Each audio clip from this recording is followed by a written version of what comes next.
Hi guys, welcome to Skarbek Studio. My name is Sarah and this is the second episode of my beginner-friendly sewing series. So if you've always wanted to learn how to sew, didn't know where to start, this is a channel for you. One thing that a lot of people get wrong when they first get into sewing is they focus so much on sewing machine and mastering sewing machine skills. And obviously learning all the stitches, all that kind of stuff is very important. However, it is only about 30% of what goes into making a garment. Another 70% is preparing your fabric, pressing your seams, cutting on the right grain, and all that kind of stuff that I'm going to talk about in this episode and future episode to come. So if you want your garments to look professional, you want them to last a long time, and you want them to be just really good quality or the highest quality possible, then definitely keep watching this video. So like I said, today I'm going to talk specifically about fabric. There are two different types of fabric that you're going to encounter on your sewing journey. One is woven fabric and another one is knit. And today I am not going to talk about knits at all. It is definitely something that I'm going to teach you in the future. I think I'm going to do a separate series on it. But in general, if you don't know what knits are stretchy fabrics. Think about your t-shirts, sweatpants, sweatshirts, activewear, swimwear. Those garments are made out of knits. And in my personal opinion, if you want to sew with knits, you do need a serger, even though a lot of people will tell you otherwise. But like I said, on this channel, I want to focus on how to make clothes that will last. That's why knits, leave them for the future. Today, I'm going to focus on woven fabrics. So what is a woven fabric, you might ask? In order to know how to work with fabric, you need to understand its structure. Woven fabrics are made from yarns that are interlaced at the right angles. These are called warp and weft. That interlacing pattern is known as the weave. If you've ever seen how the basket is made, it is very similar. A flexible material like bamboo is woven over and under another set of bamboo strips that form a sturdy structure. Woven fabric is constructed the same way, but instead of bamboo, you have yarn. Warp yarns run along the length of the fabric. This is also called the lengthwise grain. Along each lengthwise grain, there is a strip of tightly woven fabric called selvage. When you buy fabric, you will see the selvage on both edges. Weft yarns, on the other hand, run across the fabric, from side to side.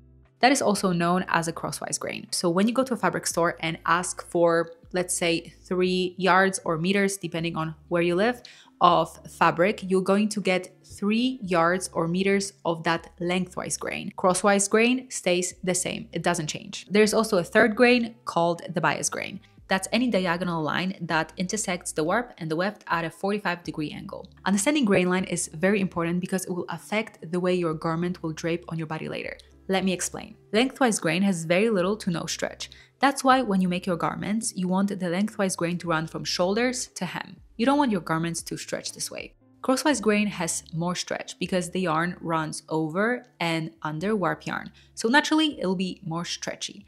Think about it. If you suddenly decide to flip and place crosswise grain this way, from shoulders to hem, it would simply stretch over time. Lengthwise grain is definitely way stronger. And also, let me quickly show you the bias grain. It stretches the most. It tends to be very unstable, so not really recommended for beginners, but it drapes so softly and beautifully around the body. It is truly my favorite, but it is very complicated to sew. I wanted you to understand how the fabric is structured because you're going to encounter a lot of that terminology later in sewing if you buy sewing patterns, watch different YouTube videos. So that's why I wanted you to know all of that. But in reality, placing your sewing pattern on your fabric is very easy. You just have to follow the grain lines. Every sewing pattern has arrows drawn on each piece, and essentially the arrow has to be always parallel to the selvage. So as long as you follow this rule, you should be fine.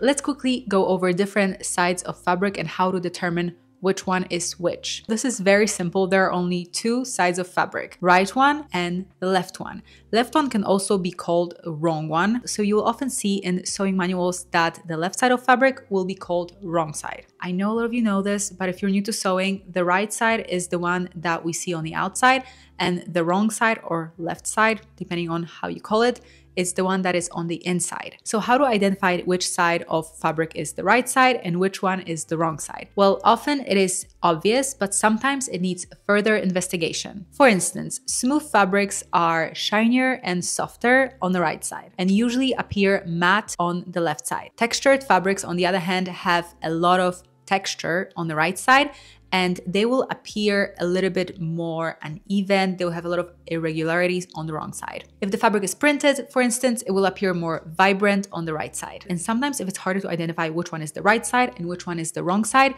look at the selvage. Selvage will appear smoother on the right side. And you know what? Sometimes both sides of the fabric will look identical. And if that happens, just pick whichever side you like, mark it, and decide that, okay, this is going to be my right side, and stick to it when you cut out the pattern. Let's talk about how to pre-wash or pre-treat your fabric before sewing. One of the biggest concerns that a lot of sewers have is whether the garment will shrink after they wash it for the first time, especially if it was made with fabric that wasn't pre-treated before sewing. Shrinkage can cause seams of already made garments to pucker. That's why people that are part of sewing community always say to pre-wash your fabric before sewing. But not every fabric should be pre-washed. Some fabrics can lose their qualities when pre-treated the wrong way, like those with shiny finish that might wash away. Others, like stiffer fabrics, might become more drapey after you just put it in a washing machine. And that actually happened to me. I bought this beautiful, expensive silk taffeta. And if you know about taffeta, it's very stiff. I mean, it's not always super stiff, but it's stiffer. And when I put it in a washing machine, it became so drapey. It completely changed the fabric, and I couldn't use it for the project that I wanted to use it for. So that's why before you toss your beautiful, expensive fabric into a washing machine, because everybody advises you to do so, do a test swatch first. I'm gonna show you in a second how to do it. And that will tell you whether your fabric needs to be washed, steamed, dry cleaned, or maybe just left alone. So in order to do a test swatch, you'll have to cut 2 squares that are 30 centimeters by 30. Draw short lines that are 25 centimeters apart and notch the warp. Place an iron that is set on high with full steam for about 20 seconds. Wait a minute and repeat the same process total 3 times. Let the swatch rest for an hour undisturbed. Leaving your fabric to rest for an hour, 4 hours, a day, overnight, whatever, it's called conditioning. And if you're working with a fabric that is known to hold moisture, for instance, wool hold moisture like crazy, you need to condition. So leave your fabric for about 4 hours to rest. Compare both swatches. I would also recommend putting another swatch into a washing machine and letting it rest for about an hour, because that swatch might shrink even more. All right, so now you have 3 swatches and you are ready to compare them. So if your swatch only shrunk about 6 millimeters lengthwise and crosswise, you should be good to just leave it as it is and you don't have to pre-wash it. Let's say you are a little bit lazy and you really don't want to do a test swatch. Even though this is what I recommend, I understand that some people just don't care and don't want to do it. In that case, put your fabric in a washing machine with a setting that you will wash your garment with later. So essentially treat your fabric the same way how you're going to treat the garment later. Again, I cannot guarantee what is going to happen with your fabric. It might shrink like crazy. It might lose its color. I don't know. But if you're willing to do it, you can. And after you wash your fabric, you have to dry it. In my opinion, the best way is to flat dry your fabric. So you put a bunch of towels on the floor and you just place your fabric on top of those towels and let it air dry. In that way, your grain won't get distorted. And the thing about fabric when it's wet, it's very pliable. It can change shape. So if you suddenly place your fabric on a surface that's not flat, the grain might get distorted, and when it dries, it will stay this way. Another advice that you will see on Reddit is to just put your fabric in the dryer. I just don't like to do it. If it's just cotton, polycotton, cotton blends, you might be okay. It will probably shrink, but you'll be okay. But if you use, silk, it will probably change colors.